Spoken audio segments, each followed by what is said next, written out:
The playoffs are here. Dave and I are here to get you set with everything you need to know heading into the series against the Tampa Bay Lightning on today's edition of Locked On Leafs. You're Locked On Maple Leafs, your daily podcast on the Toronto Maple Leafs, part of the Locked On Podcast Network. Your team every day.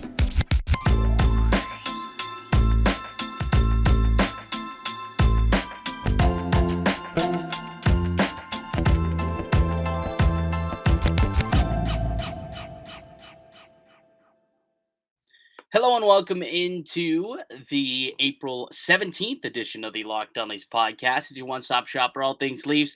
I'm your host, Mike DiStefano from TSN 1050 Toronto Radio, also known as Al's brother on TSN's Overdrive and TSN 1050's Leafs Lunch. Joining me, it's my co-host, Dave Morassutti, back from vacation.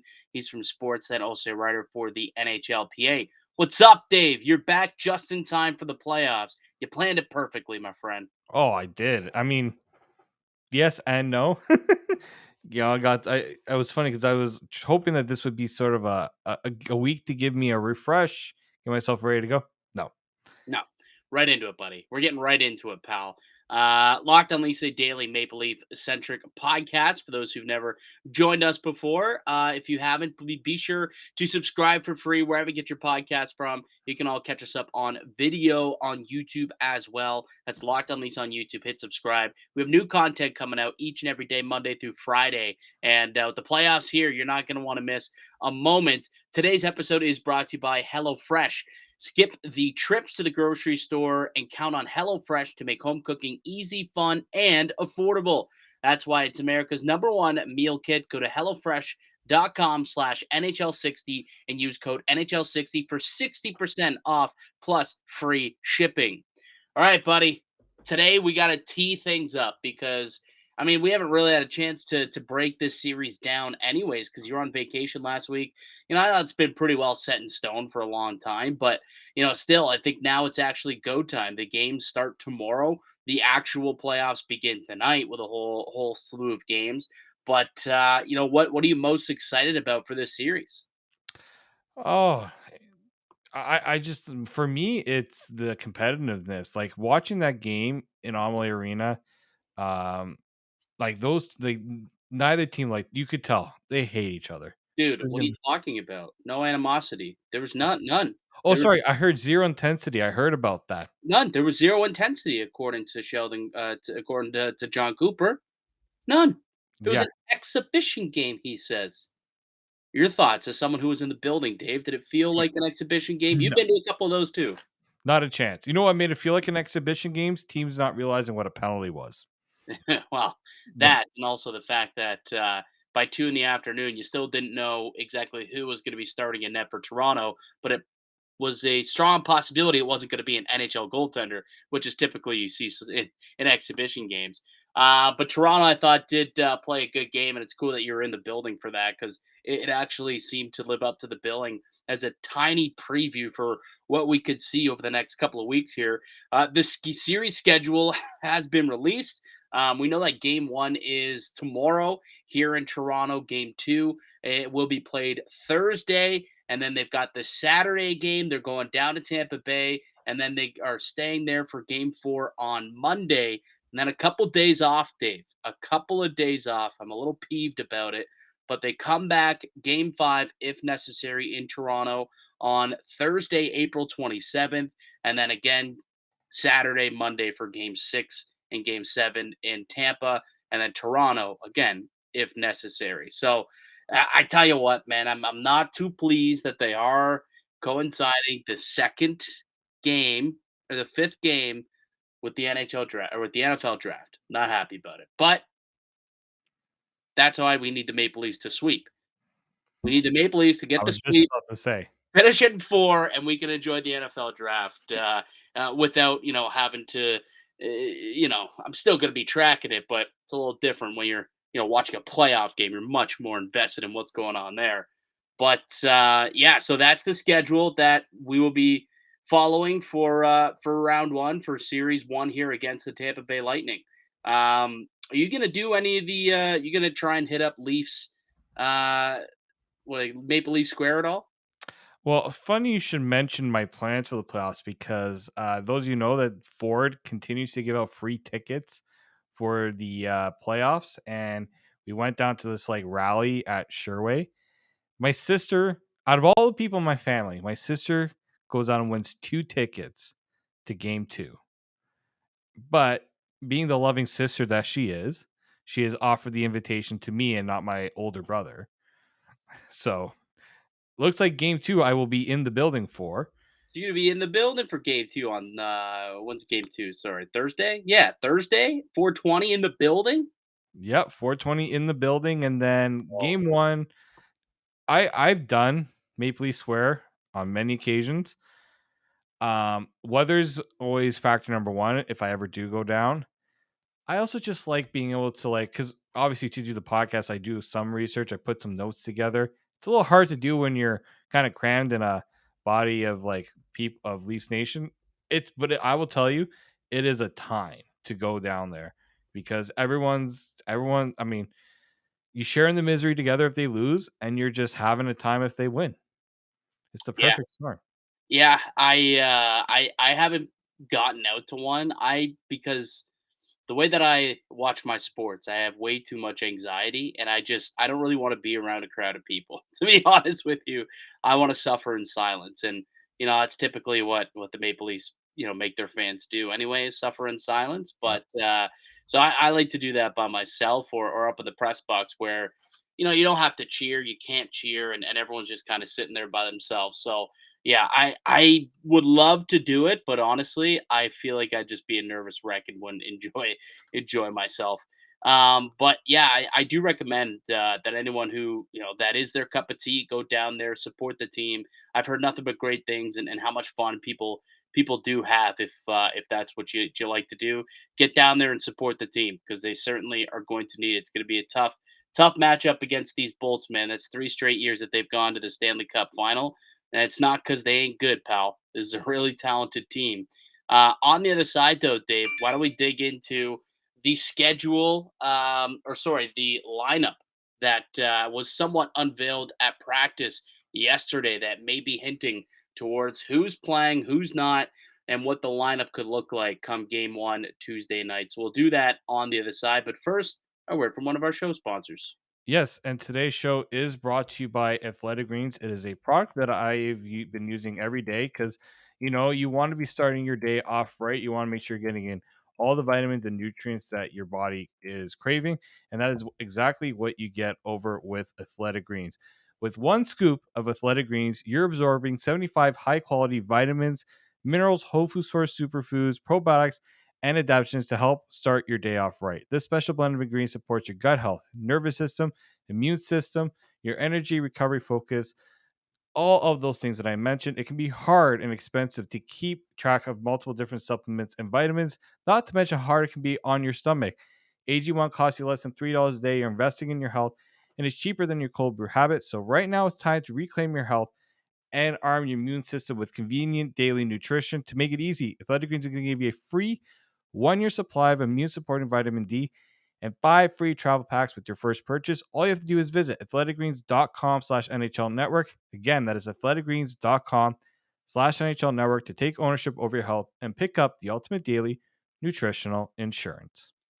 Welcome back into the Locked On Leafs podcast. We got game one coming up tomorrow. We're also going to be doing a crossover podcast tomorrow with Adam Danker of Locked On Lightning to do a true preview show with both teams. So we'll get to ask him, what his thoughts are going into the series, what he thinks his concerns are going into it, and why the Bolts, if he believes, if they're the team that can come through once again, why is that or why not? I know that we feel very strongly about Toronto this year, so we'll see if he can do anything to persuade us otherwise. So he'll join us for tomorrow's show. So make sure, again, you are subscribed and hit the notification bell so you know when you get those new videos each and every morning here on Locked On Leafs. All right, buddy. For that game that I'm talking about, we might finally have an inkling as to what the lineup is going to look like. For the past month, really, we've sat here and watched Sheldon Keefe blend these lines together. Like these brought the blender almost every single game, sitting guys out, playing people up the lineup, down the lineup, swapping in and out defenders. 11-7 some nights. Heck, I mean, you watched a game where there was only 10 forwards and 6 defensemen. It was insane what we saw happening. You got to witness a game where Connor Timmins was a forward. You could tell your grandchildren that Connor Timmins got to play forward. I'll tell you what though. I can guarantee I will bet this signed Daryl Sittler picture right here that Connor Timmins will not be a forward at any point in this series. Are you willing to take that bet? You want to put that Tavares jersey on the line? Yeah, absolutely not. You want to hear how that happened? How I found out that what the Leafs lineup was going to look like? We were heading down to the game. Yeah. So a bunch of us we had to take 2 Ubers because there was a big group of us. I'm looking at my phone and I see the updates and I'm like, Connor Timmins at forward? What? And Yeah. then no Matthews and Marner. And boy, did that sour the mood of a lot of people Yeah. on the way there. Yeah. I had a feeling that was something that could happen. I kind of told them, like, be ready. They might not ice the full team. They're like, these are NHL players. They should be able to, no, they should be playing on back to back nights. These guys have milestones that they're trying to reach. I said, yeah, but you don't, the Lightning are going to have targets on the Matthews, Marner, and whoever else. Try to protect these guys if you can. And then I see Connor Timmins is in the lineup at forward. I'm just like, oh, it's going to be one of those games. Give the Leafs credit. That did not look like a team that had that had 10 and a half forwards No, or no, 9 they and a half forwards. yeah, they look pretty good, man. They put up a good fight. If that's any precursor to what we can expect come tomorrow night or the next couple of weeks, Toronto definitely sent more of a message, I would say, than Tampa did in that game.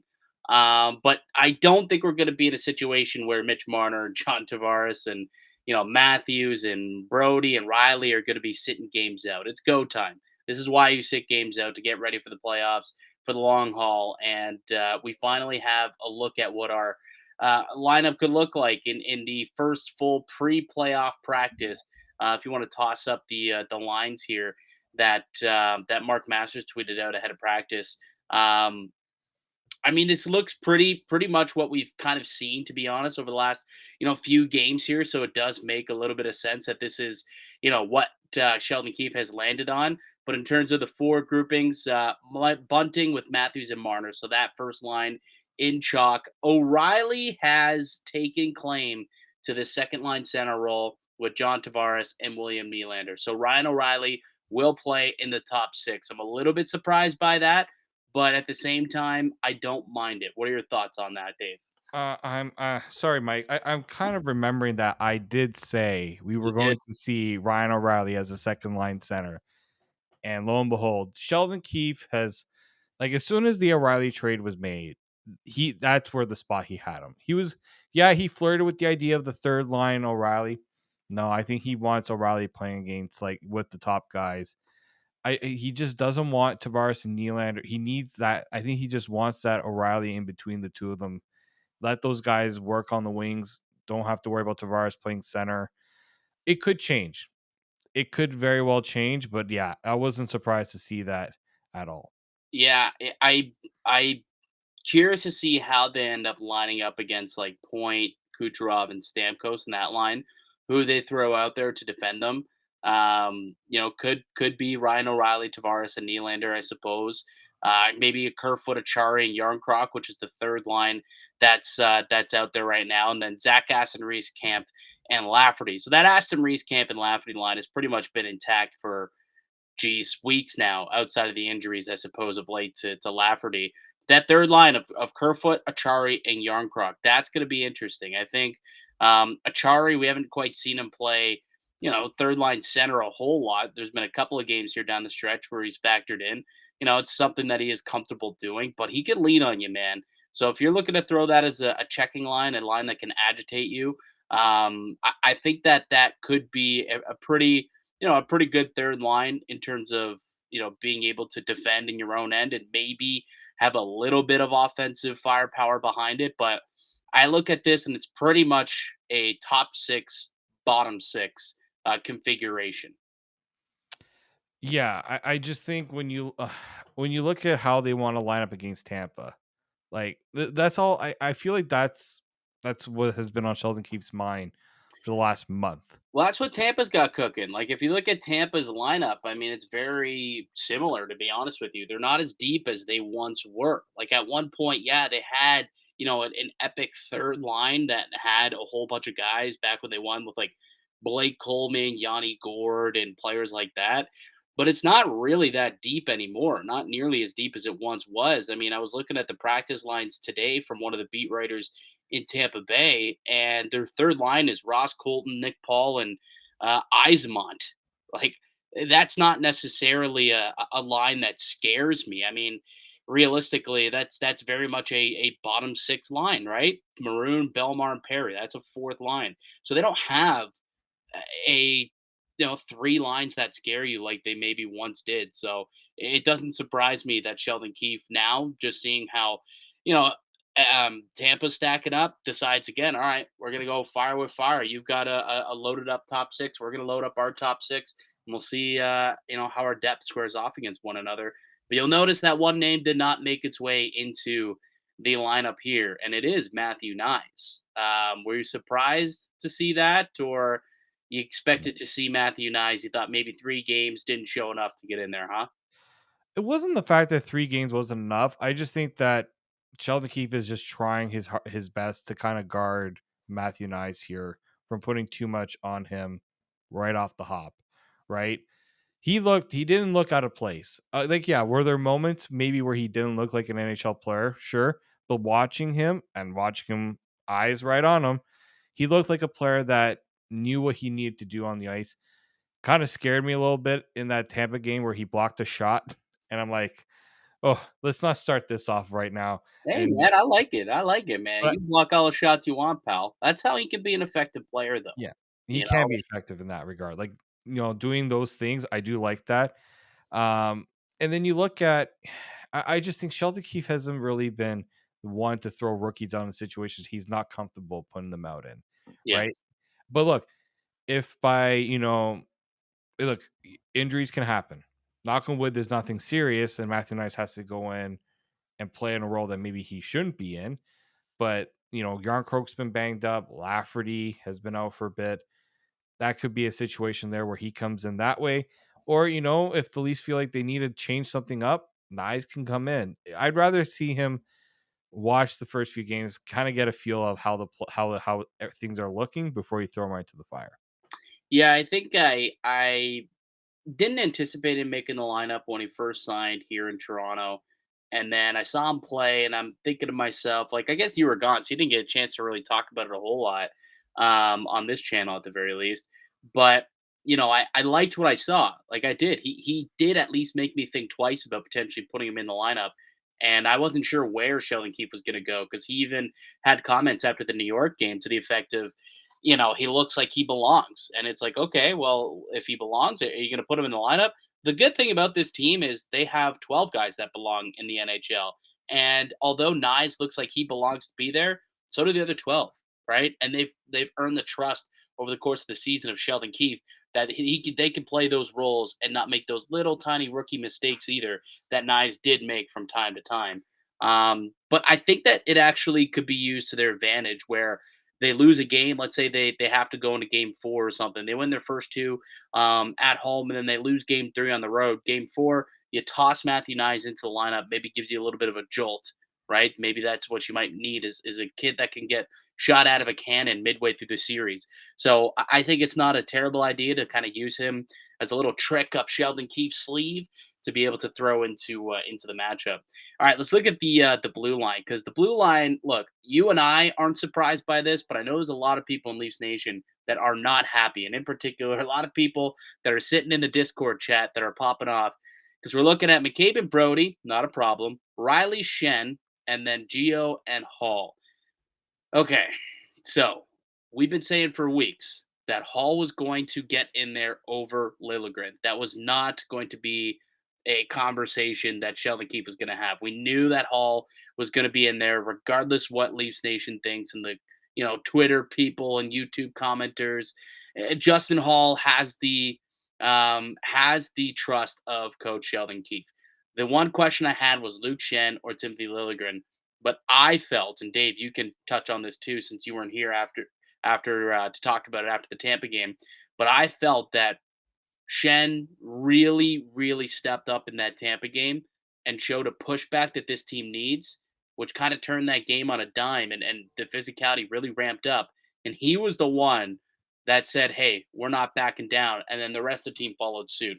I think they're going to need that in the playoffs. So I'm not surprised one bit that Luke Shen is carving out himself a spot in this team's top 60.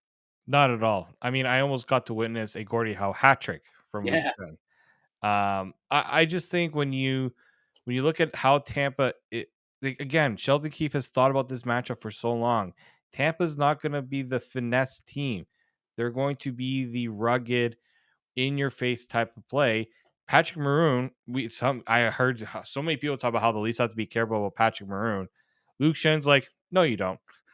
Like I I got got it. it. I got it, boys. I got him. You leave him to me. Yeah. That's what Luke Shen's saying. That's what he did last week. Yeah, that was great to watch. It got the boys fired up, I'll tell you that. Oh, No, I wanted to add something. We had one guy in our group who's from Trinidad, never been to a hockey game before. That oh, was his first hockey game, and he's like, "Is this how all the hockey games are like?" And we're like, "Yeah, for the most part." He's like, "This is awesome." dude, He you was could having have a told time. him, man, the next couple of weeks it's gonna get even better once playoffs really start. He said, "No, that was an exhibition That game." was an appetizer. Yeah, you wait till the playoffs, buds. I hope he keeps watching through the playoffs. I really do. I don't know if you ever watch those TikToks of people going to their first NHL games. But like you'll see people in, Carolina or in California or something, and like they've never been to a game ever. And they don't even know anything about the sport, but they won tickets or someone brought them, and somebody documents their first game, and they always end up having fun. They always end up having Yep. such a great time, and then they become like lifelong hockey fans. Need more people like that. So hopefully, your Trinidadian friend becomes a lifelong hockey fan because of the game he witnessed. It was a good one, and then he can piggyback that into a terrific Stanley Cup playoff run here for the Maple Leafs. And hopefully, the NHL can lock on to another fan in the Leafs at Yeah. that. But yeah, McCabe Brody, Riley Shen, Geo Hall, Gustafson, and Lilligren are the two guys who will not be skating in game one. Really quickly before we move on and talk about our pressure list that we're going to get to, there was a change to the power play. I don't know if you saw this, but in the last game, I noted that Ryan O'Reilly was moved up to PP1 and Nylander moved down to the second power play unit. They practiced like that again yesterday.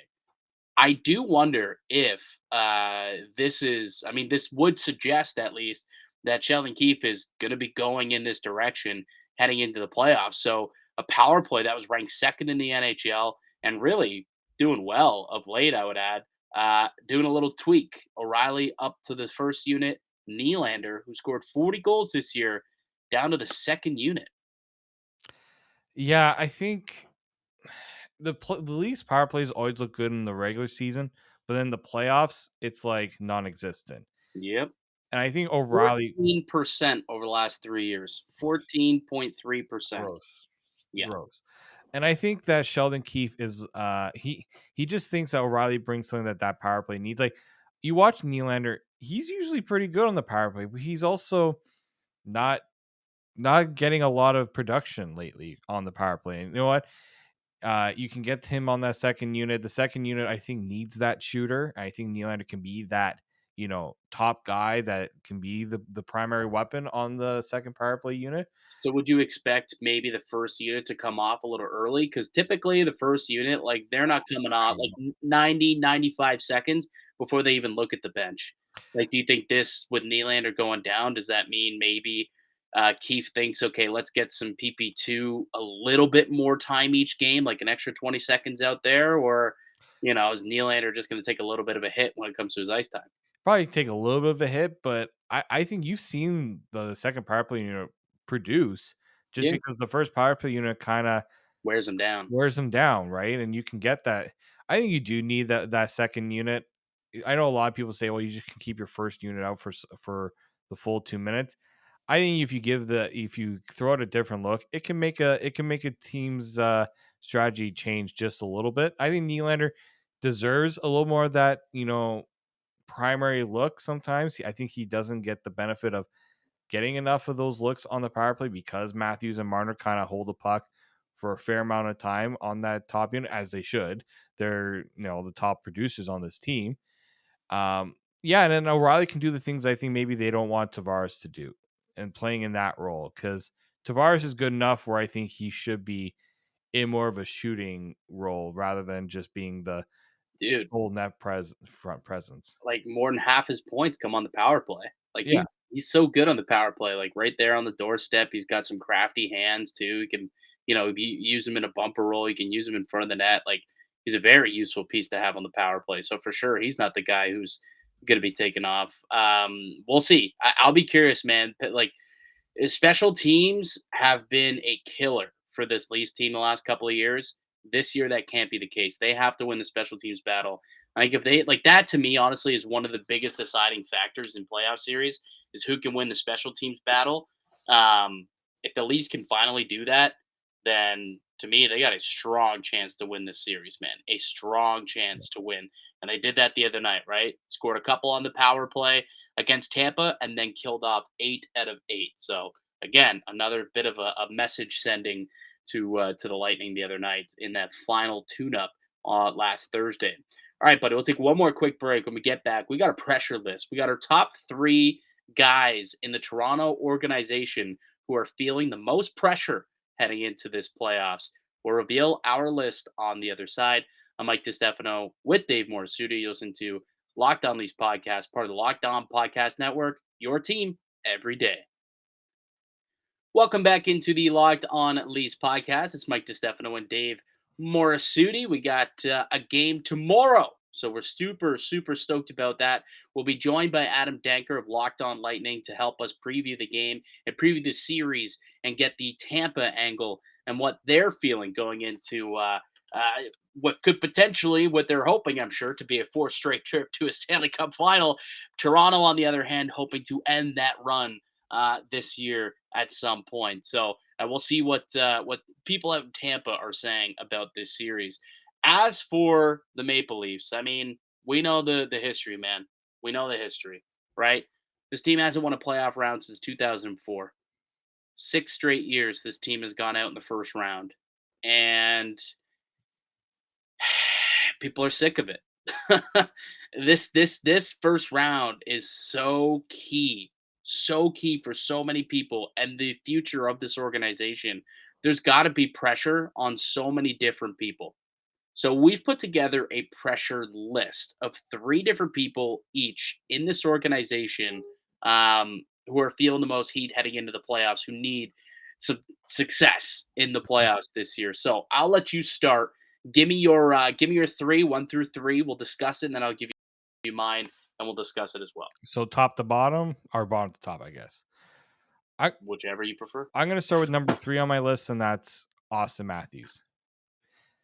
You know, there's gonna be a bit of a theme here with my 3 guys, but like Austin Matthews has done a lot of great things in his career, but he hasn't had that performance in the playoffs to say, I'm going to take this team on my back, or I'm going to elevate my level of play like a Connor McDavid, Leon Draisaitl, Nathan McKinnon. You can even put Braden Point in there. Like the top echelon players, we're always talking about how well they do, and that's why their teams go far.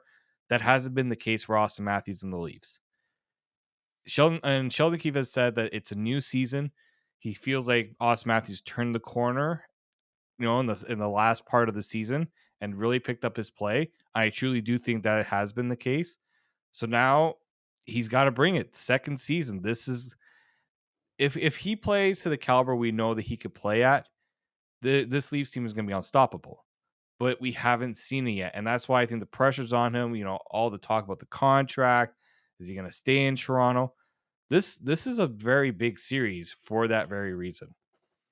Yeah, I completely agree. He makes a spot on my list a little higher as well. But for a guy like Austin Matthews, who is coming off his best playoff season last year, but it wasn't enough. Like he's gonna have to take his game to that next level. Like you mentioned, he's gonna have to go legend like Connor McDavid has done, like Nathan McKinnon has done, like Braden Point has been able to do for his team, Kucherov. Like these guys, you look at guys when they go on big, long playoff runs, people go legend, man. People put their team on their back and take them really, really far. This has to be the year that Austin Matthews, does his part to try and get that done. So I'm with you. He's definitely a man who deserves to be on this list. Who's number two for you? Number 2 for me is Mitch Marner. It's funny, I when I was on my trip, the discourse on Mitch Marner was very interesting. Why is A lot this? of guys on my group, especially in my family, not big Mitch Marner fans. Have been Really? they're like, "You know what? Yeah, he looks good in the regular season. He looks good. Oh, Where is that in the playoffs? Where is that Mitch Marner in the playoffs?" And they don't think yeah. he is that playoff type performer. And, like, I mean, I've heard a lot more about Mitch than any other player on this team. yeah, you're not wrong, man. You're not wrong. Like this guy's totally dried up come playoff time. Like this, he went what 18 games or something like that without a playoff goal. Like it was insane how many games that guy went without a playoff goal. And then last year he finally did get one. I think he scored two in that series. But you're completely right, man. Like this is where he does need to make that money. Not no one's talked about his contract all year, but I guarantee you, if this guy comes out looking like a bum in the playoffs, that contract's gonna get brought up. Yep, Guaranteed. Guaranteed. Right? He earned his money in the regular season, but he's gotta eventually earn it in the playoffs because that's what real winners do. And if he wants to be looked at as a superstar in this league and really cement himself as a Leaf legend, it's gonna have to come with playoff success. And the clock is ticking for this group, man. Ticking for this group. Matthews, Nylander, Marner, all those guys' contracts are up in the next couple of years. We'll see what happens. Again, this year means a lot. And for Mitch Marner, he definitely needs to start bringing it. Curious who your number one guy is, Dave. I mean, he's not playing, but he is the man that's Mm, gonna be anytime the Leafs either allow a goal, lose a game, if we ever get to that dreaded game 7, all talk is gonna be on Kyle Dubas. Uh, Trader Kyle is what I've been hearing the last week as well. traitor Trader or trader, traitor? like, trades making trades. Trader Gotcha. Kyle tries to trade his way out of all the problems that he caused on this team. Did you see the comments from Frank Saravalli? I did not. Okay. There's some really interesting comments that were made by Frank Saravalli that kind of questions Kyle Dubas's future with this team and how much of his future could be linked to the success of this season or this postseason rather. And apparently, there's been some sort of power struggle between him and Shanahan, and Shanahan has won out of late. I wonder how much that influenced the trade deadline this year. Because you look at the guys that they brought in, they're very much more Shanahan like players, or guys you would think Shanny would be like than the typical dudes that Dubas was going after. So, yes, I think there is a lot of pressure on Kyle Dubas to succeed. And if they don't succeed, well, they've tried it Kyle's way. And if this report is true, and they've now also tried it Shanny's way, maybe they just need a new set of eyes in there and something else needs to happen. He certainly is someone facing a lot of heat. A lot of heat. He came out years ago and said, "We can and we will." Yep.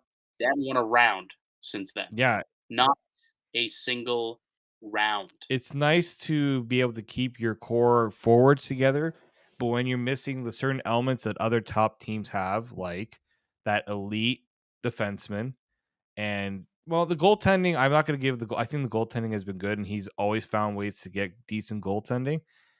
But when you invest so much up front and then you neglect other areas, I can understand why people aren't happy. But at the same time, he's always seen an issue with the team and he's always found a way to solve it. Problem is when he's gone on and solved some of the problems, hasn't really worked out the way that we expect it to. So, Yeah, and no, I mean, no general manager's batting 1,000. you But know, look, I am team Dubas. I think he's done a really good job of building this group, building this team. I do believe that they certainly are built for better success this year than any other year. So hopefully they can actually come through for him this time because that's the biggest problem. I think Dubas has done a good job of building a team that could be competitive. There's no Dubas is not the reason why that team lost in Montreal. The players just turned into ghosts in Montreal. That was the biggest problem. The Tavares injury obviously was another issue, but like you're up 3-1 and you couldn't bury. That's not Dubas. That's the players, which is why my pressure list I had Dubas as number 3 because I think you could still say that despite there being so much pressure on him, like there's a way where you could look at this group and look at this team and say, you know, the lack of success isn't necessarily on him. He's done everything possible, in my opinion, to set this team up for success. It's now time for the players to do it. They've been tasked to do this the last couple of years and haven't done it. Maybe the third time's the charm, right? They're the better team going into Montreal. They lost. They're, arguably the better team. They were the favorite team last year. They had home ice last year against the Tampa Bay Lightning. They lost. Is the third time the charm? Perhaps, but it's the players to me that got to get it done, which is why I have 2 guys. We have the same 3 players, to be honest, or the same 3 guys on our pressure list. It's Matthews and Marner, who I have as my number 1 and number 2. So the same order that you had them in. I think Marner's right there up in number 1 for a guy who has the most pressure on him to perform just because he has not done that through the postseason. And Austin Matthews, same exact reason, waiting for this guy to go legend. He had an outstanding season last year, and we were waiting for them to translate it. They both did, realistically. And we are waiting for those guys to translate it into the playoffs, and it just never happened. Never happened. And it was so disheartening to see that team once again kind of falter when the games meant most in game 6 and 7, and they couldn't get a goal from their big guns. It really was unfortunate, and this year that simply can't happen, cannot happen. They got to perform this year. They have to be the best 2 players in this series. They have to be. Yeah. Like I heard your conversation on Leafs lunch with was it Frankie? Um Yeah. Oh, on talking Friday or I think it Friday? was Friday. Yeah. Just talking about how like they don't necessarily have to be like out of this world, but they do need to be I would say yes, the 2 best players on the ice if the Leafs are going to want to go far in this series. They don't necessarily again, they don't have I'm not expecting like 2 points per game from these guys. I'm not expecting what McDavid did last year, which was just unworldly. But Neither am they I. But what I am expecting is when the game's 3-2 in the third period, instead of allowing Braden Point to score the OT winner or the game tying goal and then the OT winner, instead Matthews rips one at the right time to extend it to a 4-2 lead and cash that thing out in 6 games. That's the killer instinct that they've lacked yeah. for years now. It's not that I need them to go out there and, to your point, score 10 goals in the series. You just got to score them at the right time. And you got to make sure that when you have a chance to pounce and close, you do it.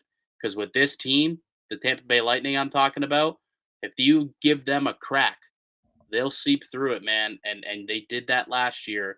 And look what happened. At least we're golfing again in April. It can't happen this year, man, because there will be some changes this offseason if the Leafs are golfing in April. I can guarantee you that. Yeah, like when you look at just the last few years of the Leafs, if you look at each of the last playoff rounds, when something doesn't go right mentally, something just doesn't shuts down with this team.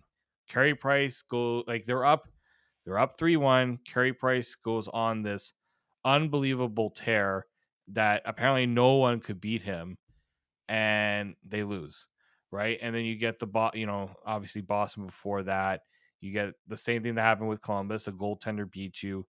Tampa Bay last year. Yeah, Andre Vasilevsky was really good, but it all it took really what the Leafs needed was a goal, 1 or 2 goals, and they proved earlier in that series that they could beat them. It's just mentally something shuts off for them, especially Matthews and Marner. It can't happen this No, time around. It just no. can't. Nope, no, it cannot. They've got to perform, man. They have to perform, or there'll be some interesting conversations happening on this show, on every other show in the city. and most importantly, inside the front office and upper management and ownership as to what the direction of this team is going to be if they do not. All right, buddy. That was a lot of fun. One more sleep, and then it's go time, pal. One more sleep, and we get to watch some playoff hockey. The best playoff action in all of the sports land. Playoff hockey is always great, dude. Like, Yeah. there's games tonight. Like that Edmonton game tonight's gonna be so fast, dude. Like Edmonton and LA, man, is it ever gonna be a must watch tonight? Like I'm just super jacked up. It's every other night. There's gonna be so much hockey every single day. But the Leafers get going tomorrow at Scotiabank Arena, and we will come back and tee up that game for all y'all tomorrow. But that'll do it for us here today. I'd like to thank you all for listening and supporting the show. You can subscribe to the Locked On Leafs podcast on all podcast platforms and receive daily Leafs content. Follow myself on Twitter at Mickey_Canuck. Follow Dave at D_Morassutti. If you could leave a like and a comment down below, your thoughts on our pressure list. Is somebody else that we missed? Is someone else have more pressure on them than the three that we touched on here today? Let us know in the comment section down below. We'll be back with another episode tomorrow. It's a crossover edition with Adam Danker of the Locked On Lightning. We'll be getting both perspectives on the upcoming series that begins tomorrow. Until then, keep it locked right here on Locked On Leafs.